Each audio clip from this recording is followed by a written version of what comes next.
प्रेमाचा शेवट नेहमी चांगलाच होतो असं आतापर्यंत तर वाटत होतं. पण हल्ली असं बघण्यात येते की प्रेमाचा शेवट हा नेहमी वाईटच होताना जास्त दिसतो आहे.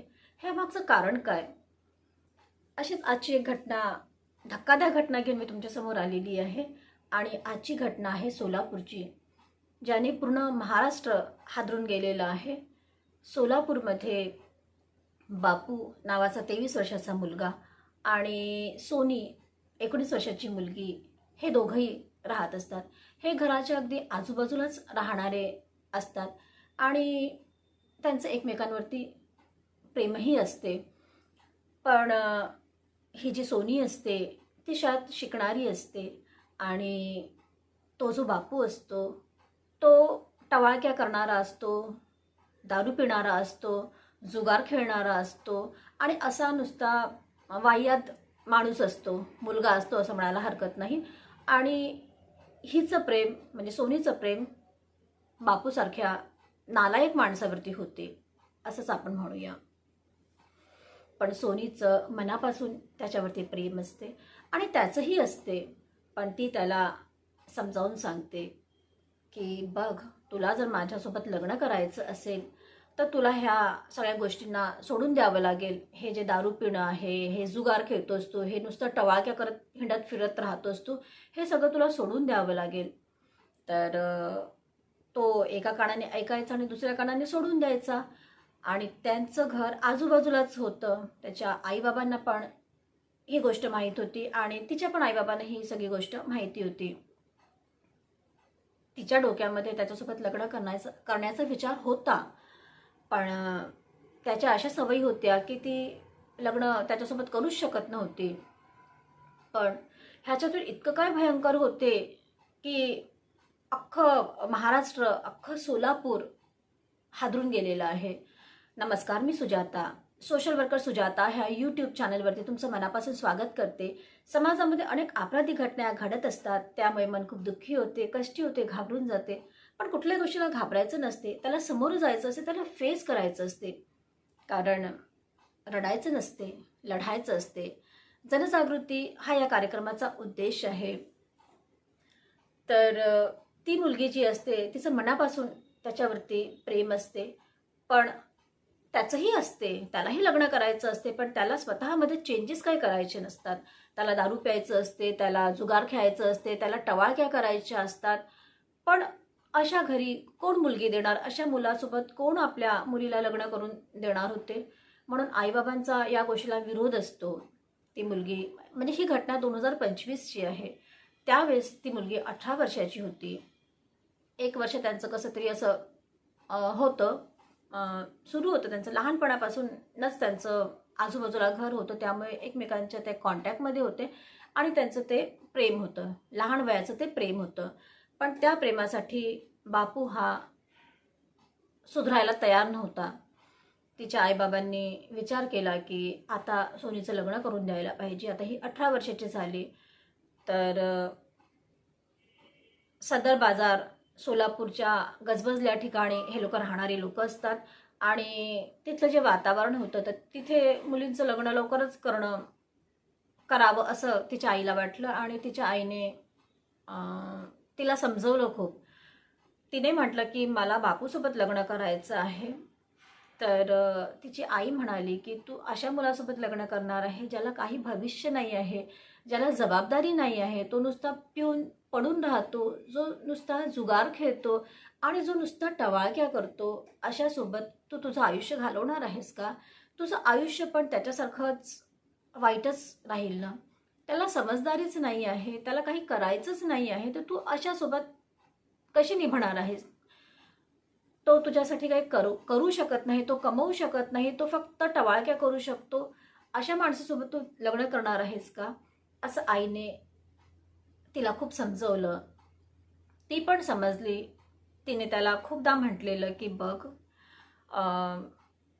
माझे आईबाबा कुठे दुसरीकडे लग्न करतील, तू काहीतरी स्वतःमध्ये चेंजेस आण. माझ्या आईवडिलांना पण तो फरक जाणवू दे की तू चेंज झालेला आहेस. जर तू चेंज झालास तर माझ्या आईबाबा तुला मी देऊन देतील आणि आपलं लग्न होऊ शकेल. पण तो ह्या सगळ्या गोष्टींमध्ये त्याला काही पडायचं नसते. तो एका कानाने ऐकायचा, दुसऱ्या कानाने तो सोडून द्यायचा. तर मग आईबाबांनी सोनीला समजवलं. सोनी तयार झाली आणि सोनीचं लग्न सोलापूरमध्येच राहणाऱ्या एका गणेश नावाच्या मुलासोबत होते. आणि ते दोघंही एकमेकांसोबत प्रेमाने राहू लागतात आणि त्यांचा संसार चांगला सुरू असतो.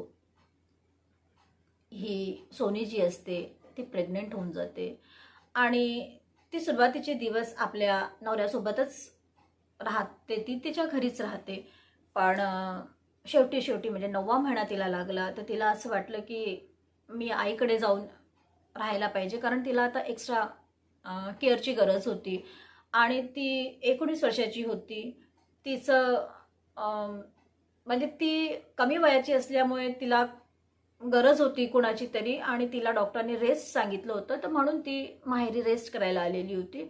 आणि आईपेक्षा चांगली हेल्प म्हणा किंवा आईपेक्षा चांगली केअर अजूनपर्यंत तरी कोणी करू शकते असं मला नाही वाटत.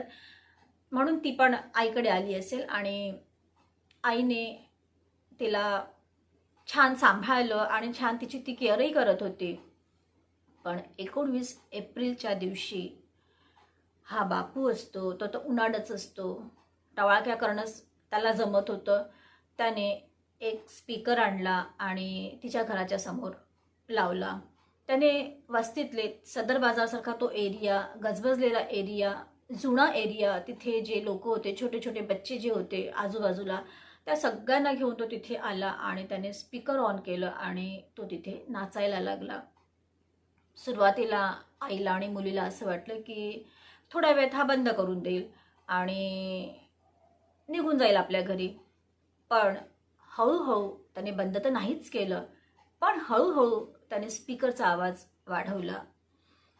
तिच्या घराच्या अगदी समोरच असल्यामुळे तिला तो त्रास व्हायला लागला. ती प्रेग्नंट होती, ती 9व्या महिन्याची प्रेग्नंट होती आणि तिला तो त्रास जाणवू लागला.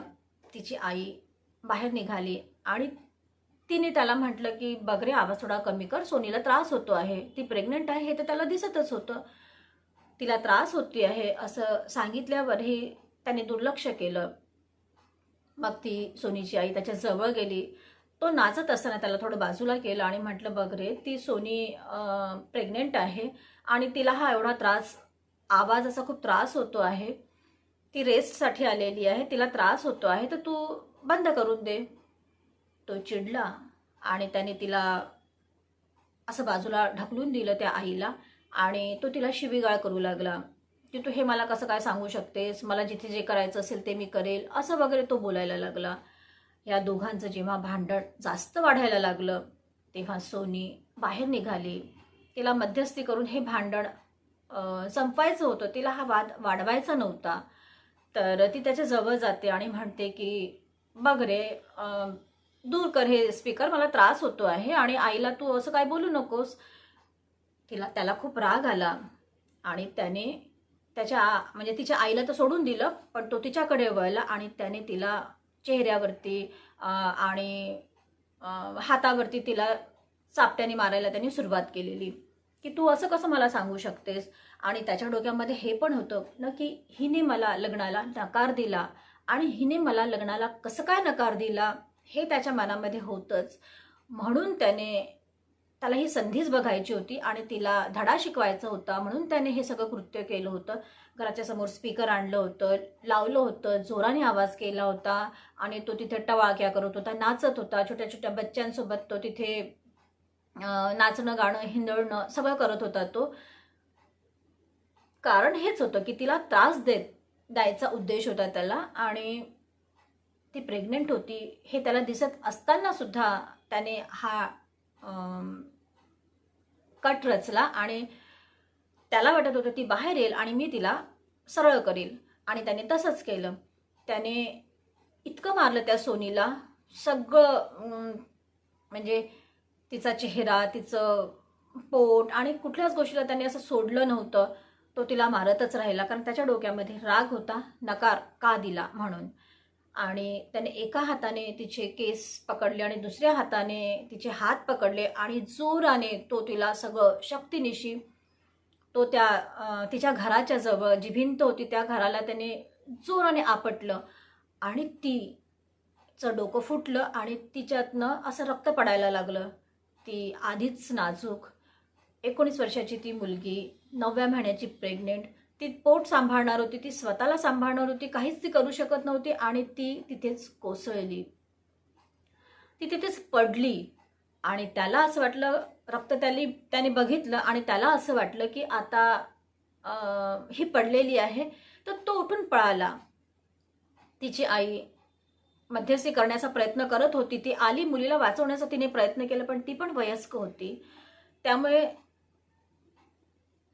तिचं काही असं चाललेलं नाही आणि जेव्हा ती पडली तर तिने आजूबाजूच्या लोकांना जमा केलं आणि म्हटलं की सोनीला दवाखान्यात घेऊन जायचं आहे, ती प्रेग्नंट आहे. आजूबाजूचे लोक जमा झाले आणि त्यांनी सोनीला ऑटोमध्ये टाकलं आणि दवाखान्यामध्ये नेलं. तिथे गेल्यावरती डॉक्टरांनी तिला चेक केलं आणि म्हटलं की ही मरण पावलेली आहे. तिचं रक्तस्राव झाला होता आणि ती बेशुद्ध झाली होती, त्यातच ती मरण पावली. म्हणजे ती सोनी आपल्या आईच्या समोर मरण पावलेली आणि आईने म्हणजे काहीच करू शकत नव्हती ती आणि ती मरण पावलेली. आईला काय करावं सुचलं नाही. ती पोलीस स्टेशनला गेली, तिने कंप्लेंट केलं की बापूने तिच्या मुलीला मारलेलं आहे. पोलिसांनी त्याला शोधाशोध करून 20 एप्रिलला 2026ला पकडलेलं, त्याला न्यायालयात हजर केलं आणि त्याला आता पोलीस कोठडी सुनावण्यात आलेली आहे.